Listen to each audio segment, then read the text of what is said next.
Purpose and impact-driven business, in my opinion, at the core of it is really a business that does good.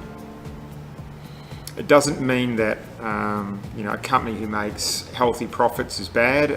It's more about how they conduct themselves in making those profits and what they do with those profits as well as their resources. All businesses have a purpose, and all businesses have an impact, really. They all have a reason to exist, but you either have a positive impact or you have a negative impact. And I think that as our collective consciousness on the planet is awakening further, we're starting to realise that those companies having a negative impact on us are really no longer sustainable.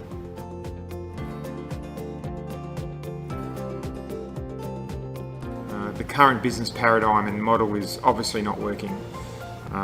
It's not serving us, and it's certainly not sustainable for the environment or our planet.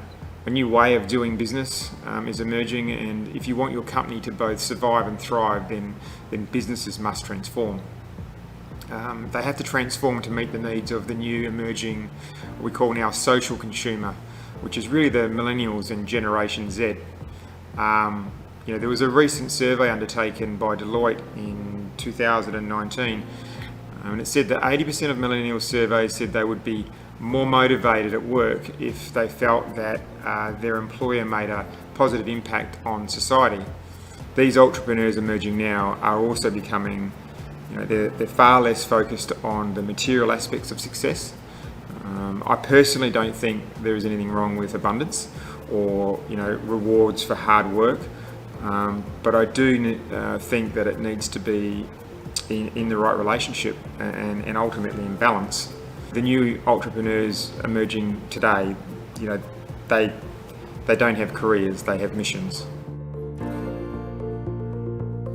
I didn't come from a very wealthy family in what I would term Western standards,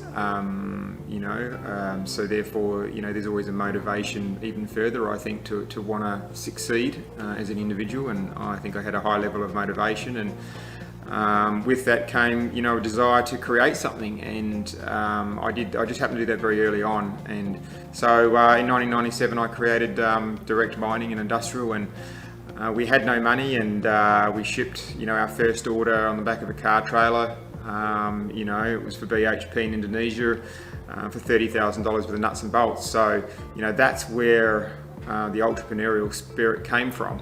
And from there, we became a general mining supply company, and we got a reputation. And if the mines wanted something, we would locate it anywhere in the world, and we would buy it and we would ship it sometime to some of the most remote places in the world. So I was able to learn again another set of important skills and lessons along the way with that business.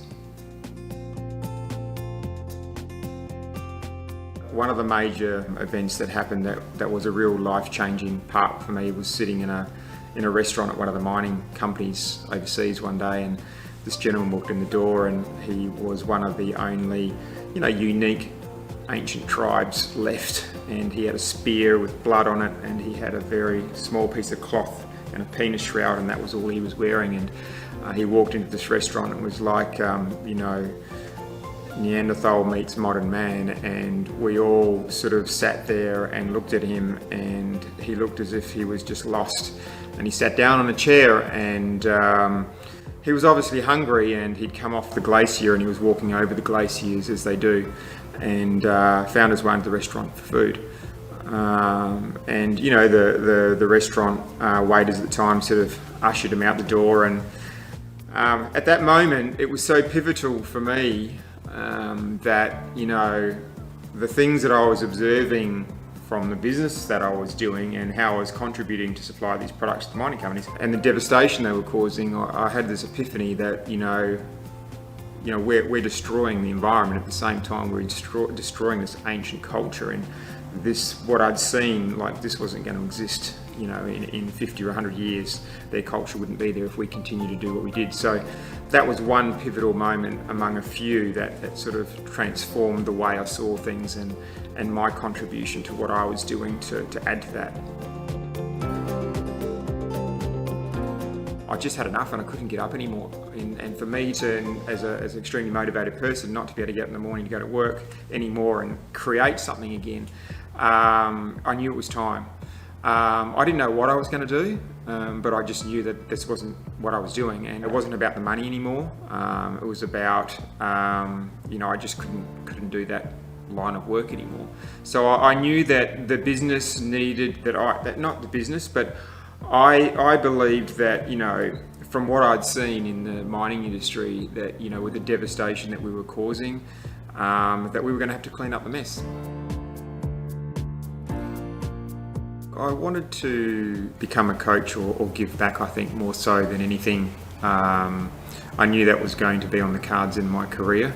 But after I sort of had I recovered from, cancer, and which was a result of my previous life.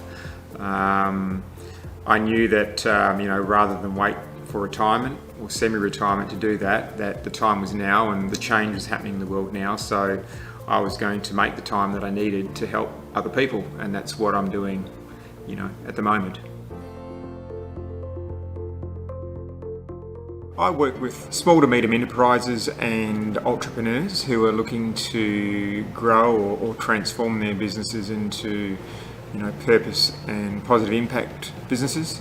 I wanted to be sort of the coach that, others were looking for, that I was looking for back, a number of years ago, and I couldn't find. And in all honesty, I felt, the coaching firms I brought in, they were more concerned with, retention or getting on my payroll than they were about sort of helping me get to the points that I needed to get to. Most of the businesses that I work with have certainly reached a certain level of traction. They're having a certain level of success, and if they need help in scaling, that's a really important part for me that I can certainly help them with. Building the foundations versus walking into the foundations that you would do in a corporate is very different. And the skill set needed, because good companies have good systems and great companies have great systems. So that's certainly an area I think I can help your business with, if that's what you're looking to do, is to build those foundations to really get ready to rapidly expand.